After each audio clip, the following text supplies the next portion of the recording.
அனைவருக்கும் வணக்கம். தேசிய முற்போக்கு திராவிட கழகத்தின் சார்பாக இன்றைக்கு கேப்டன் அவர்களுக்கு பூஜை செஞ்சுட்டு எங்களுடைய டெய்லி ஒர்க் தொடங்க வந்திருக்கேன். பிரஸ் பீப்புள் நீங்கள் எல்லாரும் இன்னைக்கு வந்திருக்கீங்க, என்ன ரீசனுக்கு வந்திருக்கீங்க அப்படிங்கறத நீங்க சொல்லுங்க, அதுக்கு பதில் நான் சொல்றேன். அமைச்சர் பியூஷ் கோயல் சென்னை வருகை தந்திருக்காரு. என்டிஏவோட கூட்டணியை இன்னும் பலப்படுத்தும் விதத்துல நிறைய பேச்சுவார்த்தைகள் போய்கிட்டு இருக்கு. தேமுதிக ஏற்கனவே முடிவு எடுத்துதான் நம்ம மாநாட்டில் சொல்லியிருந்தோம். அந்த முடிவு என்னன்றத தொண்டர்கள் ரொம்ப அவளோட காத்துக்கிட்டு இருக்காங்க. நீங்க தான் சொல்லுங்க. எங்க தொண்டர்கள் காத்திருக்காங்களா? எங்க தொண்டர்கள் காத்திருக்காங்கன்னா நாங்க பாத்துக்கிறோம், சரிங்களா? நீங்க பிரஸ் பீப்புள் தான் காத்திருக்கீங்க, தொண்டர்கள் எல்லாம் தெளிவா இருக்காங்க. இருந்தாலும் எப்பவுமே நீங்க தலைமை அலுவலகத்துக்கு வந்தா எப்பவுமே நான் உங்களை அவாய்ட் பண்ணதே கிடையாது. நீங்க வந்ததையும் மதிச்சு எப்பவுமே உங்களுக்கு நான் பிரஸ் மீட் கொடுத்துக்கிட்டு இருக்கேன். மற்ற யாரும் இப்படி கொடுக்குறாங்களான்றதை நீங்க கொஞ்சம் யோசிச்சுக்கணும்.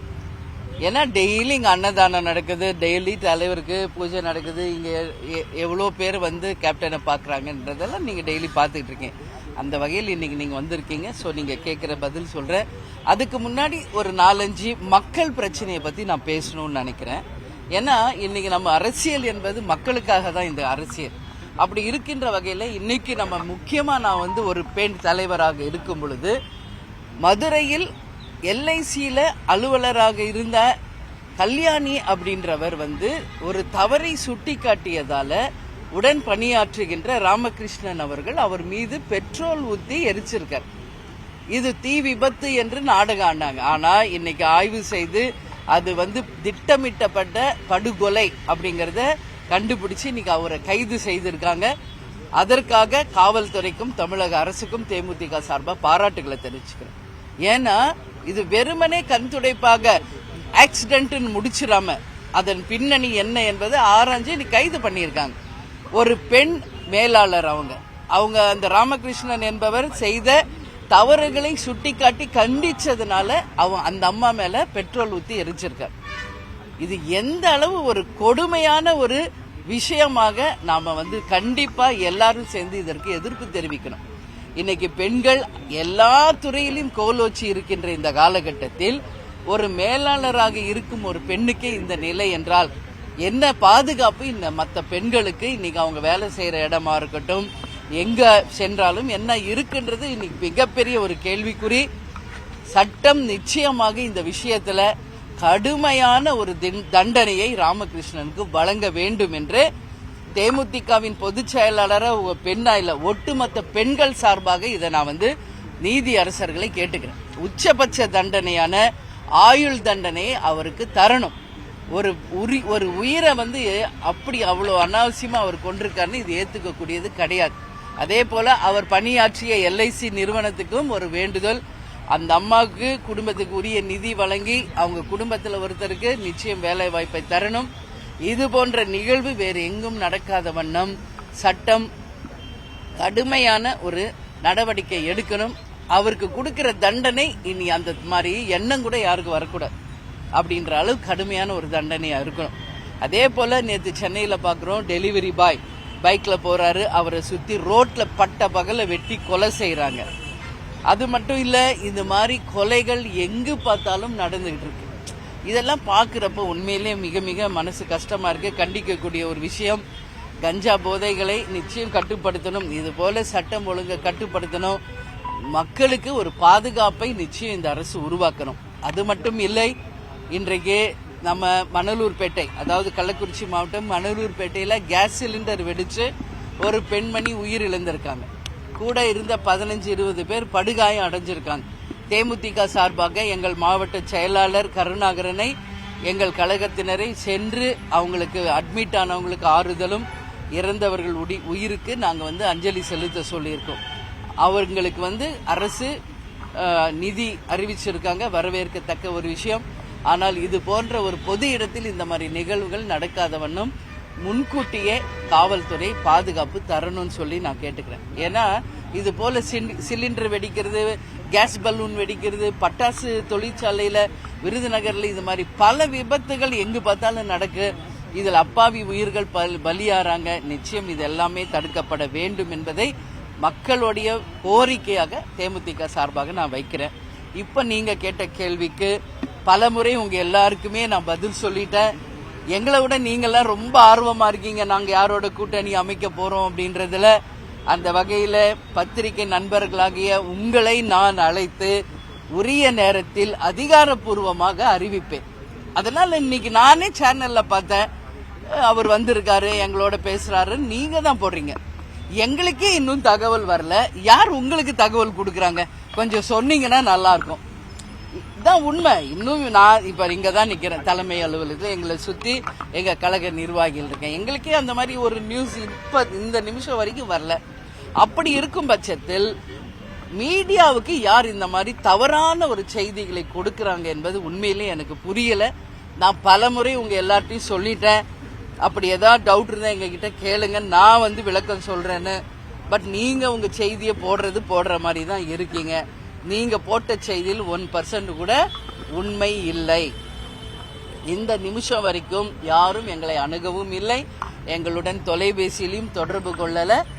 ஏன்னா அவர் எதற்கு இங்க வந்திருக்காரு என்பது கூட எங்களுக்கு தெரியாது. இதுதான் உண்மை. எனவே உண்மை நிலையை நீங்க போடணும்னு சொல்லி நான் கேட்டுக்கிறேன். ஏன்னா இதை பாக்குறவங்க எல்லாம் கன்ஃபியூஸ் ஆகுறாங்க. அவங்க நான் தெளிவா சொல்றேன், நான் கூப்பிட்டு உங்களை அதிகாரப்பூர்வமா அறிவிக்கிறேன் நான் சொல்றேன். ஆனாலும் நீங்க டெய்லி ஏதோ ஒரு நியூஸ் உங்க டிஆர்பிக்காக நீங்க போட்டு கன்ஃபியூஸ் பண்ணாதீங்க யாரையும். அப்படி ஒரு டிசிஷன் நாங்க எடுத்தா நான் ஃபர்ஸ்ட் கூப்பிட போறது உங்களை தான். இப்பவும் சொல்றேன். அதனால தவறான செய்திகளை போட வேண்டாம் என்று நான் கேட்டுக்கொள்கிறேன். என்டிஏ சம்பந்தமா யாரும் நம்ம கிட்ட பேசல. என்டிஏ கூட நம்ம போகல, இல்ல வேற ஏதாவது கூட்டணி கூட போகிறோமா? யார் கூட கூட்டணின்ற முடிவு எடுத்திருக்கோம்? இல்ல, அதுதான் இன்னும் நாங்க டிசிஷன் எடுக்கல. நீங்க கேக்குறீங்க என்டிஏன்னு. அவர் வந்திருக்காரு, 23ஆம் தேதி பிரதமர் வருகிறார் என்பதை தொலைக்காட்சியில தான் நான் பார்த்தேன். அவங்க பொதுக்கூட்டத்துக்கு வர்றாங்களா, அவங்க கட்சி சார்பான கூட்டமா, அவங்க கூட்டணி சார்பான கூட்டமான்னு கூட இன்னும் யாருக்கும் அது தெரியல. அதனால உங்களை மாதிரி தான் நானும் எதுவும் தெரியாது. எங்களை பொறுத்த வரைக்கும் தேமுதிகவை சார்ந்த பொறுத்த வரைக்கும் நான் ஏற்கனவே சொன்னது போலதான், மாநாட்டிலையும் பிரஸ் மீட்லயும் நான் சொன்னது போல, எங்க மாவட்ட செயலாளர்கள் கழகத்தினுடைய நிர்வாகிகளை கலந்தாலோசிச்சு ஒரு தெளிவான ஒரு முடிவை பத்திரிகை நண்பர்களாக உங்களை அழைச்சு நான் அறிவிப்பேன். அதுக்கு முன்னாடி 24ஆம் தேதியிலிருந்து பிப்ரவரி 2ஆம் தேதி வரைக்கும் 4ஆம் கட்ட பயணத்திற்கு நாங்க கிளம்புறோம்.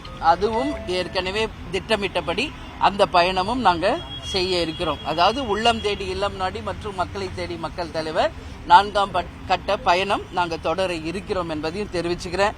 அதனால யாருடனாவது கூட்டணி முடிவானால் உறுதியாக உங்களை அழைச்சு நாங்க சொல்கிறோம் என்பதை தெரிவிச்சுக்கிறேன். அதே மாதிரி பாலிமர் சேனல், நீங்க தான் அன்னைக்கு வந்தீங்க. உங்ககிட்ட நான் ஒன்னு கேட்டுக்கிறேன். உங்களுக்கு எல்லாமே இங்க என்ன நடக்குதுன்னு தெரியும். அவர் பேர் வைக்கணும்னாரு. நான் உள்ள ஆபீஸ்க்குள்ள வாங்க பேர் வைக்கிறேன்னு தான் சொன்னேன். இவ்வளவுதான் அன்னைக்கு நடந்தது. அதுக்குள்ள நீங்க ஏதோ அவரை பிடிச்சி தள்ளின மாதிரியும் ஏதோ நீங்க மாதிரி தயவு செஞ்சு தப்பானதை நீங்க முன்னூறு பண்ணக்கூடாது. இவ்வளவு பேர் நிக்கிறாங்க, டெய்லி இவ்வளவு பேர் சாப்பிடுறாங்களே, ஏதாவது ஒரு பாசிட்டிவ் நியூஸோ ஒரு பிளஸ் நியூஸோ ஏதாவது போடுறீங்களா? அப்புறம் அந்த குழந்தைக்கு நான் தான் பேர் வச்சேன்.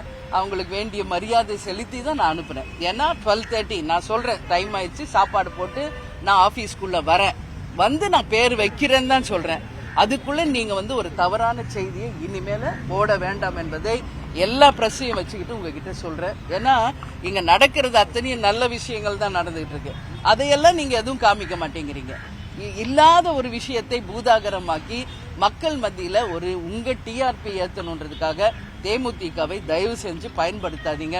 அப்படி ஏதாவது டவுட் இருந்தா என்கிட்ட டைரக்டா கேளுங்க. நான் உங்களை டெய்லி கூப்பிட்டு பேசுறேன். உங்க டவுட்ஸ் எது இருந்தாலும் கேளுங்க, நான் சொல்றேன். அதுக்கு பதில் தப்பு செய்தியை தயவு செஞ்சு போட வேண்டாம். இது கடைகோடியில் இருக்கிற தொண்டர் வரைக்கும் அந்த சேனல்ஸ் மேல கடும் கோபத்தை இது உண்டாக்குது. அது வேண்டாம். நான் ஃப்ரெண்ட்லியா இருக்கணும்னு நினைக்கிறேன். நீங்களும் அதே ஃப்ரெண்ட்லியை நீங்களும் காப்பாத்திக்கணும்னு சொல்லி நான் கேட்டுக்கிறேன். கூட்டணி குறித்து நாங்க உறுதி செஞ்சிட்டோம், உரிய நேரத்துல அறிவிப்போம் அப்படின்னு சொல்லிட்டு மாநாட்டுல நீங்க அறிவிப்பு செஞ்சீங்க. ஆனா இப்ப கூட்டணி குறித்து இன்னும் முடிவெடுக்கல அப்படின்ற ஒரு முடிவு எடுக்கலன்னா எங்க கட்சிக்குள்ள நாங்க கலந்து ஆலோசிச்சிருக்கோம். புரியுதுங்களா? முடிவு எடுத்துட்டோம்னா எங்க மாவட்ட கழக செயலாளர் மீட்டிங் நடந்தது இல்லையா, அவங்களோட பேசி எப்படி ஒரு டிசிஷன் எடுக்கணும் என்பதை அவங்க கருத்துக்களை நான் கேட்டிருக்கிறேன். உங்களுக்கு தெளிவாவே சொல்லியிருக்கேன். ஒரு ஃபார்ம் கொடுத்தோம், அவங்க எந்த கூட்டணிக்கு போகணும் டிக் பண்ணி கொடுத்திருக்காங்க. கீழே ஒப்பீனியனும் கொடுக்க சொல்லியிருக்கோம். அவங்க ஒப்பீனியனையும் அவங்க விருப்பம் யாருடன் செல்லணும் என்பதை கொடுத்திருக்காங்க. சோ அது நாங்க கலந்து ஆலோசிச்சிருக்கோம். ஒரு டிசிஷன் எப்போ வரும்னா ஒரு கூட்டணி என்பது அந்த கட்சிகளோட பேசி அவங்க தலைமை யார் இருக்காங்களோ அவங்க அறிவிக்கும் போது, இங்க தலைமை கழகத்துல நாங்க அறிவிக்கும் போது அது ஆதாரபூர்வமானது, அபிஷியலானது. அதற்கு முன்னாடி வருகின்ற செய்திகள் எல்லாமே உண்மைக்கு புறம்பானவை என்பதை மட்டும் நீங்கள் புரிந்து கொள்ள வேண்டும் என்று கேட்டுக்கொள்கிறேன். என்டிஏ வந்து இப்போ தெளிவில்லாம இருக்கு அப்படின்றத எடுத்துக்கலாமா? ஏன்னா பிரதமர் நரேந்திர மோடி 23ஆம் தேதி வராரு, இன்னைக்கு பியூஷ் கோயல் வந்து தமிழ்நாட்டுல இருக்காரு, ஆனா உங்களுக்கு அழைப்பு எதுவும் இல்ல அப்படின்றீங்க.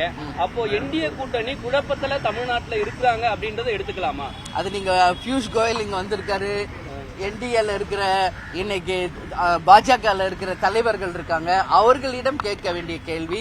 இதை தேமுதிக அலுவலகத்தில் என்னிடம் கேட்டால் அதற்கு என்னிடம் பதில் இல்லை. இதற்கு முன்னாடி என்டிஏ அலைன்ஸ்ல நீங்க இருந்தீங்க. அழைப்பே வரலைங்கிறப்ப இல்ல, அது நான் சொல்ல முடியாதுல்ல. ஏதோ நடக்காத ஒரு விஷயத்திற்கு நீங்க என்ன பதில் சொல்றீங்க. அதனால அதற்கு இப்ப பதில் சொல்ல முடியாது. இந்த நிமிஷம் வரைக்கும் அப்படி கிடையாது. அதுதான் உண்மை, அதுதான் ஒரு தெளிவு. என்னங்க, இப்போ என்டிஏ அலைன்ஸ்ல ஏற்கனவே நீங்க இருந்தீங்க. இப்போ வந்து என்ன அப்படின்னா, இன்னைக்கு வந்து டிடிவி தினகரன் என்டிஏ அலைன்ஸை உறுதிப்படுத்திருக்காரு. சரிங்க. அப்போ அப்படி இருக்கும்போது உங்களுக்கு பேசல, சரியான தகவல் இல்லைன்னு சொல்றீங்க. அப்போ சரியான ஒரு அணுகுமுறையில இல்லாம இருக்காங்க அப்படின்ற பாக்கலாமா? இல்ல, அதுதான் இந்த கேள்வி நீங்க அவங்க கிட்ட கேட்கணும். எங்க நிலைப்பாடு என்னன்றது உங்களை அழைச்சு நான் அதிகாரப்பூர்வமா அறிவிக்கிறேன்னு சொல்றேனே உங்களுக்கு, புரியுதுங்களா? அதனால இன்னும் தேமுதிக யாருடன் கூட்டணி என்பதை முடிவு செய்யவில்லை. முடிவு செய்யலன்னா முடிவு பண்ணிட்டு மாநாட்டில் சொன்னீங்களேன்னு சொல்லாதீங்க. அது எங்க மாவட்ட செயலாளரோட கலந்து ஆலோசனை முடிஞ்சிருக்கு. சோ ஃபைனல் டிசிஷன் ஒன்னு இருக்குல்ல, அறிவிப்புன்னு, அது ஒன்னு வெயிட்டிங். நான் நிச்சயம் உங்களை அழைச்சுதான் எல்லாரும் முன்னாடியும் நான் அறிவிப்பேன். எவ்வளவு சீக்கிரம் அத சொல்லிட்டேன், என்னையோட நீங்க ரொம்ப ஆர்வமா இருக்கீங்கன்ட்டு. அதனால நாங்க பாத்துக்கிறோம். இது எங்க கட்சி, எங்க ஃபியூச்சர், எங்க நம்பி இருக்கிற லட்சக்கணக்கான தொண்டர்களுக்கு ஒரு அந்நியா இல்ல, அம்மாவா மிகப்பெரிய பொறுப்போட மிகப்பெரிய கடமை கேப்டன் என்கிட்ட கொடுத்துட்டு போயிருக்காரு. உங்களுக்கு எல்லாம் தெரியும், ஒரு குடும்பத்தை நிர்வகிக்கிறதே ஒரு பெரிய விஷயம்.